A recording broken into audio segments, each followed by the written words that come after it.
welcome to our YouTube channel. This is me, Nikki Sinha, and I am here with yet another very interesting but informative and a useful topic that we're going to discuss today.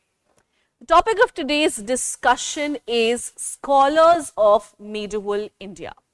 Now, you all know that there's a topic called education in medieval India, which talks about various institutes like agrahars, madrasas, etc. So, here under this topic only, it is important that we discuss the various scholars which were there in medieval India and the kind of works that they have produced and what their contributions have been, okay?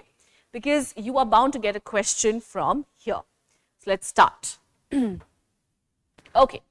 So, the first scholar that we have is Al-Biruni, a polymath who made significant contribution to the fields of astronomy, mathematics, geography. He wrote a book called Kitab-ul-Hind. Okay. So, I am sure that you have studied about Al-Biruni in class 12, chapter 5, which is through the eyes of travelers, right. So, Al-Biruni, you all know, was trained in various languages. Then he had come to India because when Pakistan, part of Punjab, had become part of the Ghaznavid Empire, right?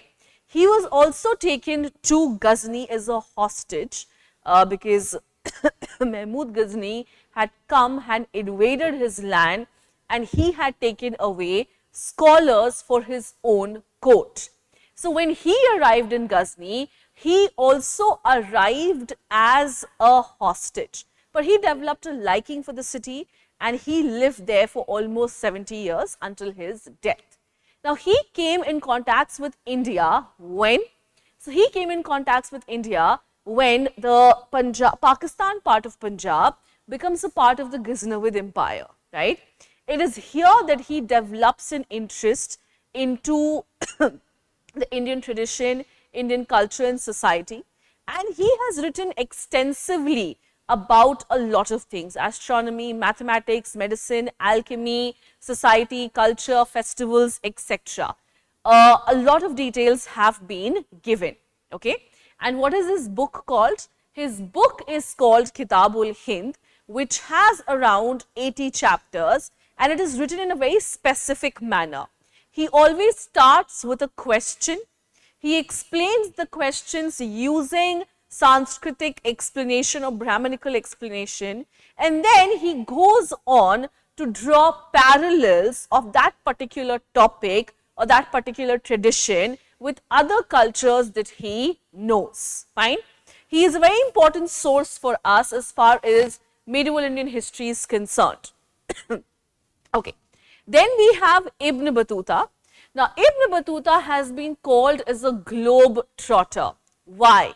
Because he traveled widely, very widely. So, you know, he believed that whatever education and whatever bookish education can offer you, experience will offer you more than that.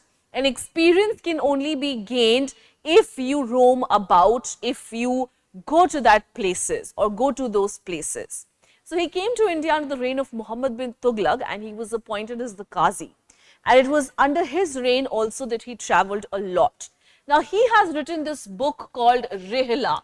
Now, Rihla actually means geography.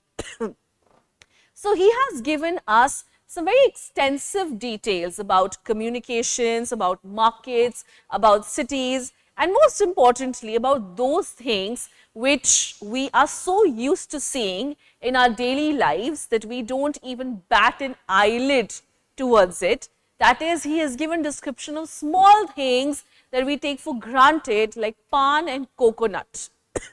He is sorry, he has compared coconut with that of a man, of a man's face, because it has two eyes, one nose and a lot of hair. Okay? This is what he has done. Then next we have Amir Khusro. So, he was a poet and musician and he is particularly known for the development of Urdu and Persian literature. Fine.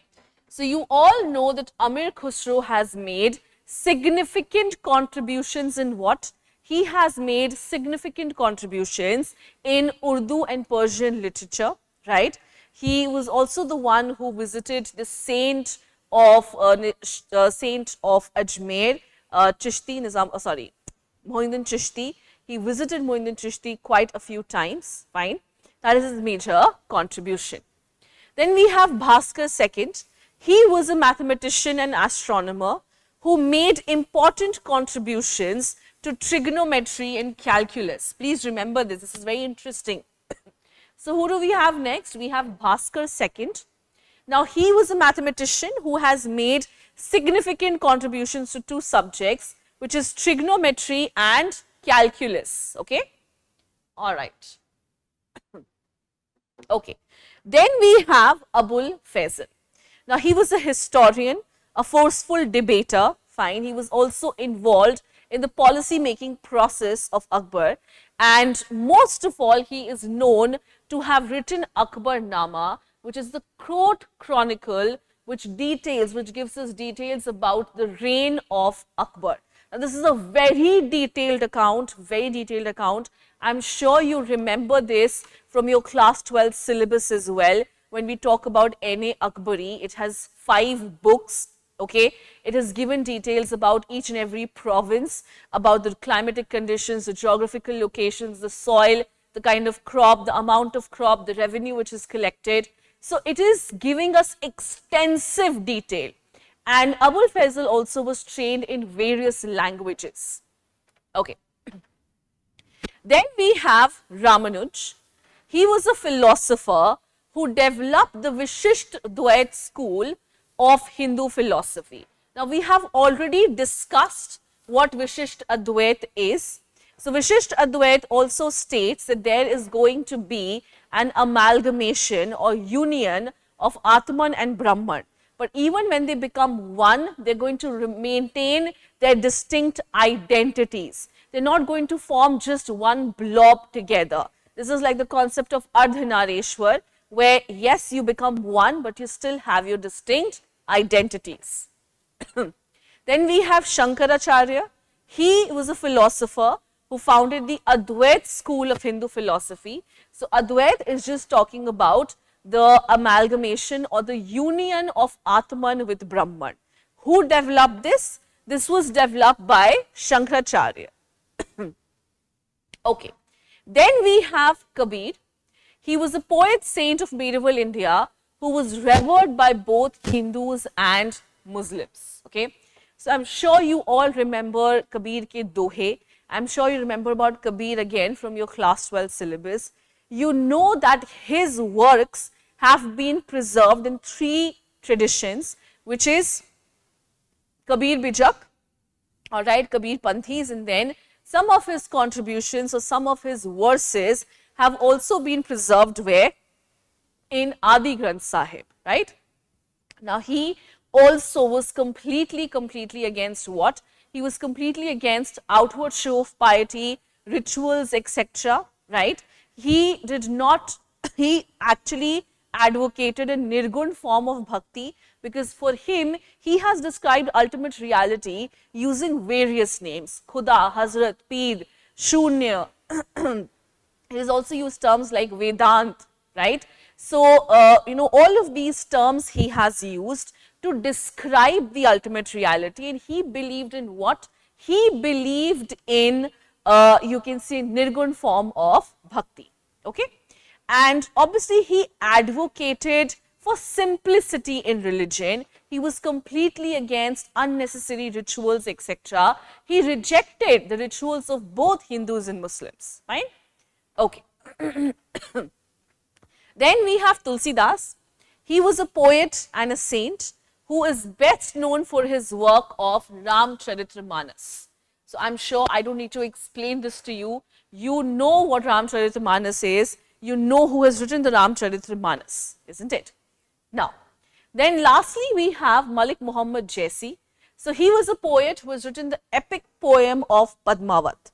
Now, Padmavat also is a production, all right, under, you can say, the Sufi, or you can say in the Bhakti tradition, fine.